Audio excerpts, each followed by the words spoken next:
Alors Laurent, première journée qui a été riche en enseignements. Bonjour tout d'abord. Bonjour et bonjour à toutes et à tous et bon réveil.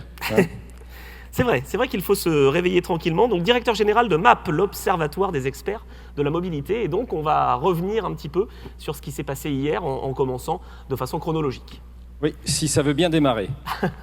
Ah bah ça, on va démarrer, on se chauffe. Justement, il est 9h, nos amis en régie vont pouvoir donc lancer les présentations, c'est parfait, voilà.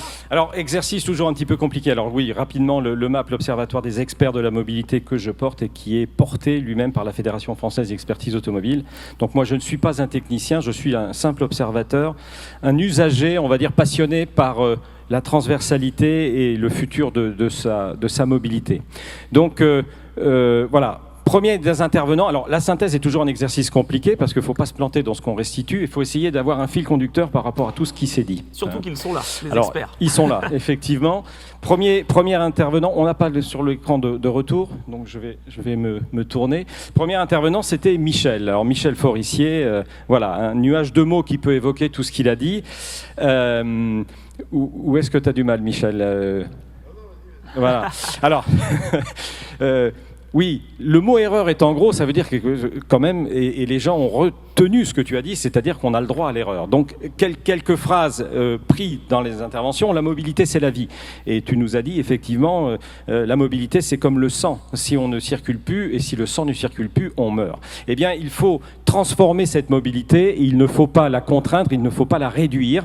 Et puis, on est dans un monde qui est très centré sur la mobilité, mais ça depuis effectivement, on va dire, tout le XXe siècle, puisque ça s'est construit autour de l'automobilité même. Hein.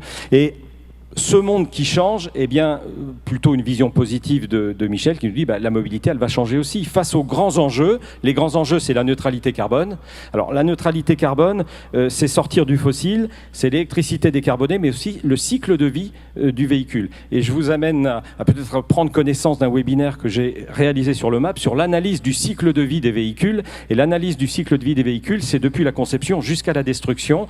Et là, on a fait effectivement tout un point avec la PFA, la plateforme automobile. Donc l'ensemble des constructeurs, Stellantis, Valeo était présent, Renault également, pour expliquer ce que sont les enjeux, parce que ça, c'est important par rapport aux véhicules. On parle de la concurrence des véhicules électriques avec la Chine. Et bien là, il y a un vrai enjeu sur effectivement les véhicules européens qui sont bien évidemment beaucoup plus vertueux. Et accepter la réalité, ne pas être dans le déni, ça c'est une phrase extrêmement importante. Dieu sait que dans le déni, on y est en permanence, avec même peut-être des complotistes. Moi, je suis toujours en réaction quand on me dit « Ah oui, 2035, la fin du moteur thermique, mais ça ne se fera jamais ». Voilà. Eh bien si, ça va se faire, et d'autant plus que les constructeurs et Valeo peuvent nous certifier qu'en tout cas, il n'y a plus d'évolution sur le moteur thermique. Alors, je reviendrai là-dessus au cours de la discussion. Pardon, je suis allé un petit peu vite. Hop. Revoir les produits et pratiquer la réutilisation. Michel, j'ai pas mis reuse, j'ai pas l'accent, mais donc la réutilisation, ce qui veut dire qu'effectivement, aujourd'hui, plutôt que toujours produire, eh bien, essayons d'utiliser ce qui existe, de reconditionner, de refaire, de repartir de l'existant, et je sais que effectivement, l'économie circulaire est quelque chose de très très important. Alors, il faut travailler, il faut se tromper, il faut expérimenter. Voilà pourquoi le mot erreur était en gros. Le deuxième axe de ce que l'on a vu en complément, donc je pense que la présentation a été bien vécue par les personnes qui étaient dans la salle de Michel, parce qu'il a mis en place la réalité de ce qu'est vraiment le sens, le bon sens de ce qu'il faut faire. Et je reviendrai pourquoi. Si, peut-être on peut le dire, parce que finalement, Michel, derrière son expérience, est un start-upper. Et d'ailleurs, il est en retraite, mais il se relance dans l'aventure de la start-up. Et Valeo est une start-up. Valeo est une start-up qui a 100 ans, mais qui est né il y a 100 ans dans un garage. Alors, il y a des start-upers, on parle de la création du garage, mais c'est le cas, et on peut dire qu'au cours de son évolution, Valeo s'est toujours remis en cause. Donc, on est bien dans l'esprit de la start-up, une start-up qui, cependant, peut faire rêver les start-upers parce qu'elle a un peu plus de moyens que les autres. Alors, le deuxième axe d'intervention, c'était les designers. Et on a eu 3 designers, je ne vais pas les mettre les uns après les autres, je vais les mettre en complément, parce qu'un designer qui est le design de la ville, je pense que c'est l'expérience de Christian Jurk, avec notamment Autobahn. Et puis Jean-Louis Fréchin, qui est un designer du numérique. Il a quand même effectivement insisté sur le numérique, l'architecture, l'importance des interfaces. Et puis, troisième designer, c'est le matériel roulant public puisque c'est l'expérience qu'on nous a mis en avant. Alors, chacun finalement est sur un domaine particulier, mais ils ont tous le même ADN. C'est mettre l'humain au centre de la réflexion, c'est explorer les territoires, c'est rêver, imaginer, c'est aussi agir sur la qualité de vie au quotidien, c'est s'adapter à son temps. J'ai mis aussi une approche politique et une approche économique. Oui, parce qu'on l'a entendu hier, le design est vraiment avec cette dimension politique, finalement. Oui, parce que, alors, notamment sur les politiques ou sur les déplacements publics, puisque c'est effectivement le politique qui va décider, mais je dirais oui, mais. C'est-à-dire concrètement, le monde des designers, il est beau, quoi. Hein, mais c'est un peu. Est-ce que c'est le monde des bisounours? Je me pose la question. Parce que là, je vais être un tout petit peu provocateur. Est-ce que les designers ne sont pas limités dans leur action? Je dirais concrètement, ils designent ce que leurs clients qui payent leur demande de designer. Donc, quelque part, ils sont limités, peut-être, restreints. Et quelque part, ils ne font que adapter, transformer, moderniser un existant. Pour moi, un designer, c'est remettre au goût du jour, rendre sexy quelque chose qui existe.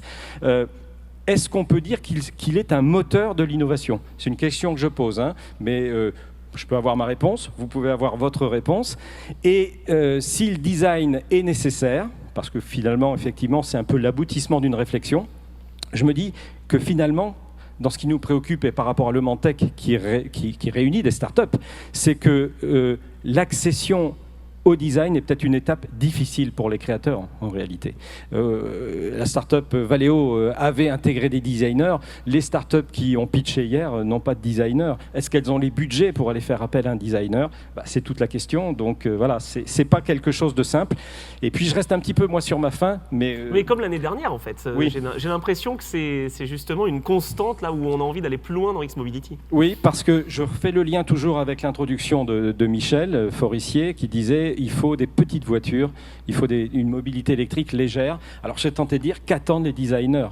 L'année dernière, ça a déjà été une question et on ne voit pas de disruption véritablement réelle sur ces véhicules légers, puisqu'on est toujours sur des SUV de plus en plus lourds, de plus en plus confortables, de plus en plus chers. C'est les designers qui produisent ça. Qu'on soit clair, les designers qui viennent ici à X-Mobility ont cette envie justement de disruption. On parle des designers qui sont dans les entreprises, les constructeurs automobiles qui, eux, restent finalement dans la même approche.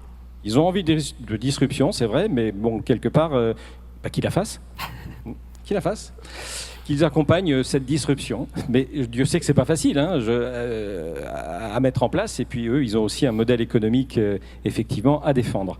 Alors, pardon, je me trompe de côté. L'autre axe que je voulais mettre en avant, c'était l'État aux côtés des acteurs de l'innovation. Et donc, ce qu'il faut parler, c'est effectivement la mise en place, en tout cas par l'État, d'une espèce d'agence qui doit relever les 4 grands défis avec les levées réglementaires très forts, la transition écologique et énergétique, on a la révolution digitale, et puis la nécessité de résilience des services de transport et la cohésion des territoires. C'est ce qu'on nous a présenté. Et tout ça, avec une conviction, mais parce que finalement la sous-directrice Claire Barito vient du monde de l'entreprise, vient du monde de la recherche, vient de chez Michelin, donc convaincue que c'est par l'innovation que ça va se faire. Mais là, le rôle de l'État, il est relativement limité parce qu'il n'y a pas d'argent, il n'y a pas de subvention, c'est en fait un accompagnement qui peut être effectivement assez intéressant. Et cet accompagnement, c'est par le juridique, les explications, l'évolution d'une réglementation, d'une loi. Donc, effectivement, en tout cas, c'est quelque chose qui se veut accompagnateur avec le programme, notamment Propulse. Oui. Oui, non, Laurent, c'est vrai qu'on en a parlé pendant la table ronde et on y reviendra dans quelques instants, mais est-ce que les lois peuvent justement accompagner? Est-ce qu'elles doivent accompagner? Elles sont indispensables pour accompagner, pour inciter. Est-ce qu'elles sont respectées? Je voudrais en parler dans une conclusion, si tu me permets bien, parce que effectivement, les lois, le politique, il est là pour cadrer, pour essayer de nous orienter vers une direction. Les lois sont là pour inciter, et notamment pour inciter l'entreprise. Donc oui, la réglementation, elle doit être adaptée Elle doit permettre l'évolution, l'innovation et le changement. Hein. Alors le programme Propulse, c'est ça, c'est encourager l'innovation, c'est accompagner si nécessaire. Bon, moi j'étais un petit peu surpris au début, mais bon, avec le recul, je me suis dit normal, c'est parce que je voyais dans Propulse le lauréat SNCF. Bon, SNCF, c'est pas quelque part une jeune entreprise, mais on voit qu'effectivement, là, il n'y a pas de limite entre l'entreprise statutaire, la grosse entreprise ou la start-up. Donc là, il y a une volonté quand même, effectivement, d'accompagner l'innovation et c'est nécessaire. Souhaitons simplement que ce ne soit pas un truc supplémentaire, quoi, un machin supplémentaire, et que ce soit véritablement efficace. Ensuite, on a eu cette table ronde entre les différents acteurs qui ont parlé. Alors, moi, je n'ai pas pris le temps de refaire des visuels, parce que les visuels, vous les avez ici. Je pense que ça a été très, très bien résumé. Je ne sais pas si on peut faire le focus avec la caméra sur ce qui a été mis. Je pense que c'est de se rappeler, mais c'est... Quelque part, il s'est redit dans cette table ronde ce qui s'est dit par les différents intervenants, à savoir que l'humain doit être au centre de la préoccupation. Alors j'avais relevé quelques phrases, peut-être dans cette table ronde, que je ne me trompe pas. Pardon. Pour Jean-Louis Fréchin, en tout cas, le design, c'est justement se baser sur l'humain. De toute façon, c'est ce qu'il a rappelé. Donc, Le design, oui, l'interface, l'utilisation de l'humain. J'ai noté l'interopérabilité aussi, qui était un point important, l'interopérabilité des mobilités. Et c'est vrai que quand on pense aujourd'hui interopérabilité, on parle digital et on pense effectivement à une interface facile. L'objectif sera celui-ci. Faire simple, c'est compliqué. Une phrase de notre ami Michel, et effectivement, c'est l'expérience qui permet de faire simple, mais c'est compliqué. Donc, il faut mettre tout en œuvre pour essayer d'être au plus simple, y compris dans le digital. C'est-à-dire concrètement, effectivement, l'information doit être claire, et y compris pour la réglementation, c'est-à-dire la loi, elle doit être simple, claire, efficace, comprise, et c'est pas toujours facile. Et puis, la vertu des enjeux de mobilité, ce qui a de la valeur, mettre la priorité, la réglementation doit être lisible et simple, c'est ce que je viens de dire. Donc finalement, voilà, la table ronde a confirmé un petit peu les différentes interventions des personnes précédentes. Voilà. Et puis, donc ensuite, on a évoqué avec Kaolis quel MaaS pour le futur. Alors le MaaS, c'est Mobility as a Service. Donc ça veut dire quoi? Ça veut dire avec un seul outil, un seul moyen de paiement, je fais tous mes déplacements. Est-ce que ce sera possible? Mais en tout cas, Kaolis se positionne dans des leviers pour décarboner les transports. Alors, je rappelle effectivement ce qu'ils ont parlé, électrifier des flottes de transport public, éco-conduite et confort. J'ai renoté ça, mais je n'ai pas bien retrouvé ce qu'il a voulu dire là-dessus. Je ne sais pas si toi, tu t'en souviens, mais c'était en fait, quelque part, l'éco-conduite peut-être de ceux qui pilotent les flottes. Pour avoir une consommation moindre et pour aller plus loin, justement. Plus loin. L'Urban Loop aussi, au niveau effectivement d'innovations technologiques qui peuvent être mises en place dans le transport collectif. Qui est repris d'ailleurs dans Autobahn, le projet de Christian Yurka. Autobahn, alors sauf qu'Autobahn est suspendu et l'Urban Loop, lui, est au sol. Pardon, je n'appuie pas sur la bonne. Le covoiturage aussi, on parle de voitures au parking. Alors ça c'est marrant pour la mobilité, effectivement. Oui. D'ailleurs, ça m'a fait un peu tiquer parce que l'année dernière, on avait justement parlé du fait que les voitures individuelles restent généralement 60 à 70% du temps immobiles. Et l'idée, c'était justement de faire du covoiturage et de les faire bouger et faire des systèmes d'autopartage. Oui, alors bon, là c'est une incitation en disant je le mets au parking, je joue le jeu et si ma voiture ne bouge pas, je gagne une mobilité gratuite au niveau des transports en commun. Oui, mais pendant ce temps-là, on pourrait la louer justement, cette voiture, pour qu'elle puisse quand même être... Alors ça, c'est encore effectivement une bonne idée. Après, est-ce que c'est réaliste et est-ce que c'est réalisable? C'est pas une chose très très facile. Vélo, location longue durée, et puis transport à la demande. Voilà. Et en fait, ce qui est important pour eux, c'est de comprendre la demande des transports de la part des citoyens pour les amener vers le collectif. Et alors, à vous de choisir dans quelle case vous vous mettez, hein, entre les dépendants, les contrariés, les écolos mobiles, les jeunes multimodaux, les exclusifs convaincus. Je ne me suis pas retrouvé là-dedans. Alors, je ne sais pas si je suis un exclusif convaincu ou un contrarié. Alors, je pense que je suis peut-être un contrarié.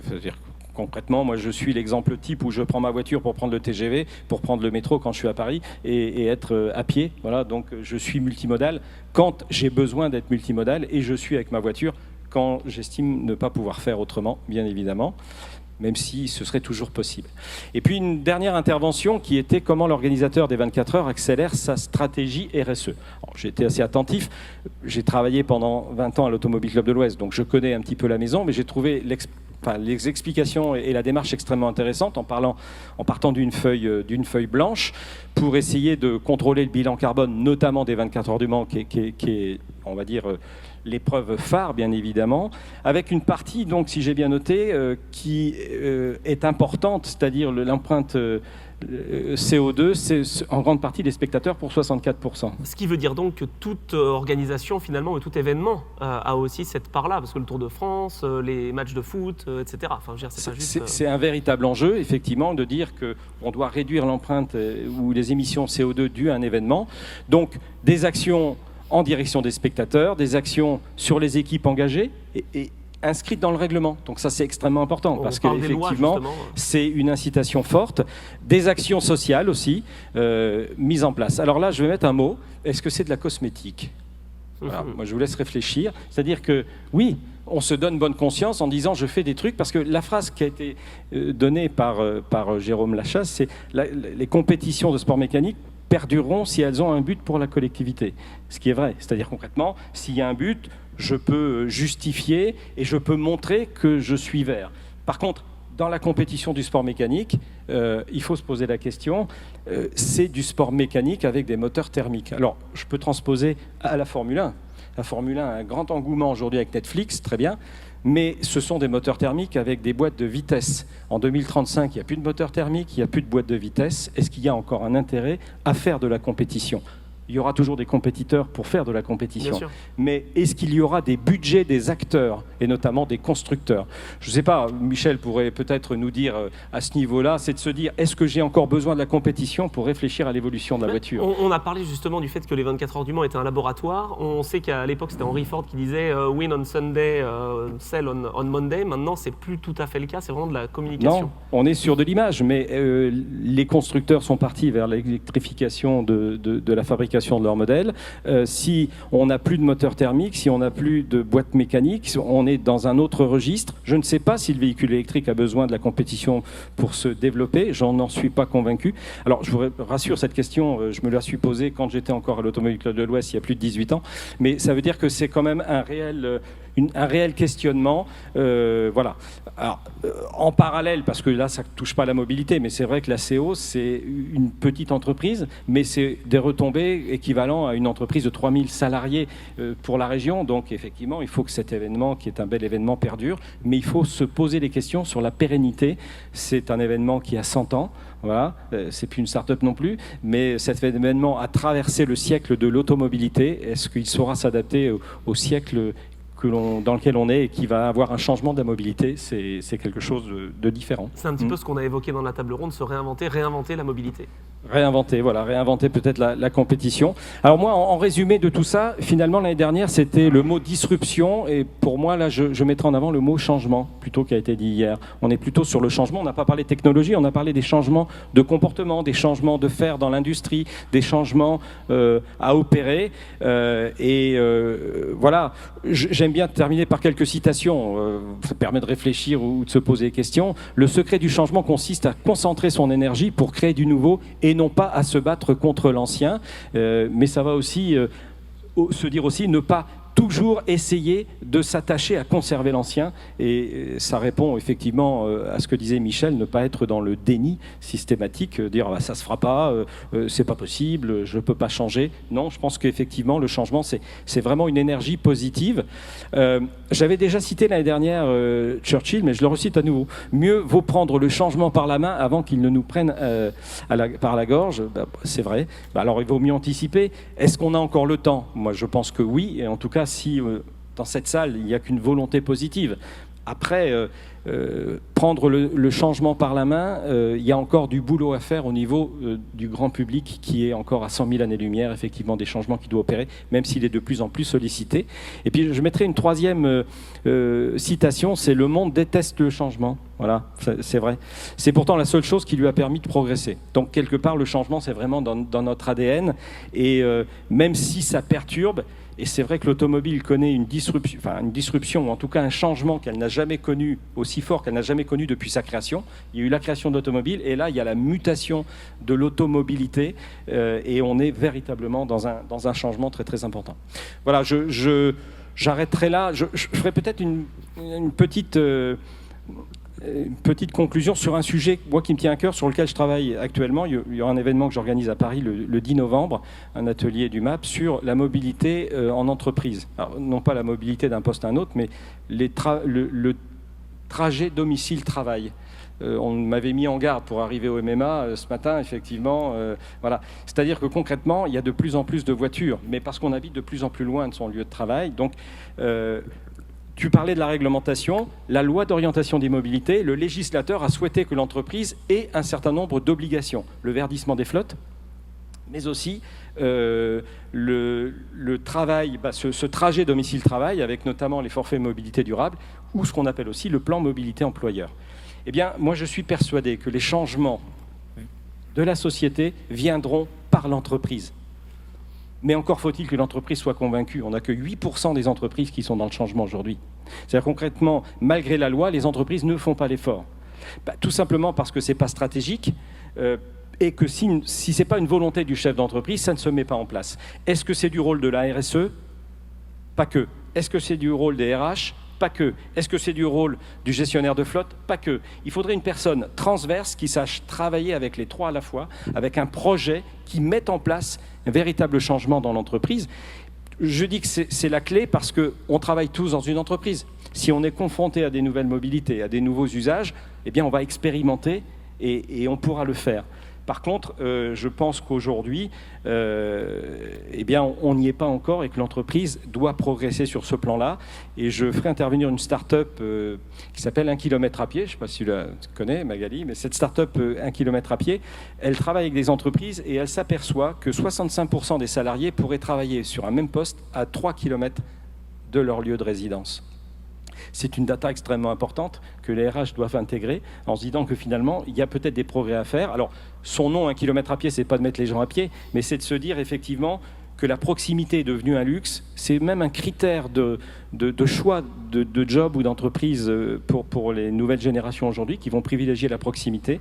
Et je pense que si on arrive à changer cette proximité, à changer effectivement que l'entreprise aussi accompagne ce changement, eh bien on pourra aller dans le bon sens. Et tout simplement pour dire que j'ai oublié de citer les startups qui ont pitché hier, mais ces startups, effectivement, elles ont une cible, beaucoup, elles espèrent que l'entreprise soit aussi une cible pour elles. Mais les entreprises, elles se confrontent à une difficulté, que les entreprises disent toujours « Ah j'ai pas le budget pour » ou « Ah oui, mais c'est pas dans mes préoccupations ».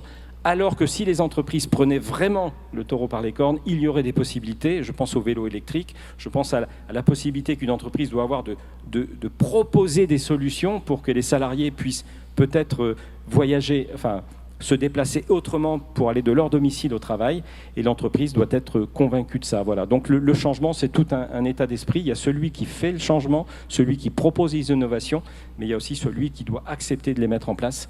Et tout ça, voilà, ça va prendre du temps.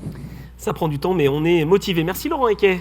Merci, j'espère que j'ai été synthétique et clair, et que j'ai relaté le plus correctement possible les propos qui ont été dits hier. Voilà. On saura Merci si à la de pause, votre écoute. Ça se passe bien.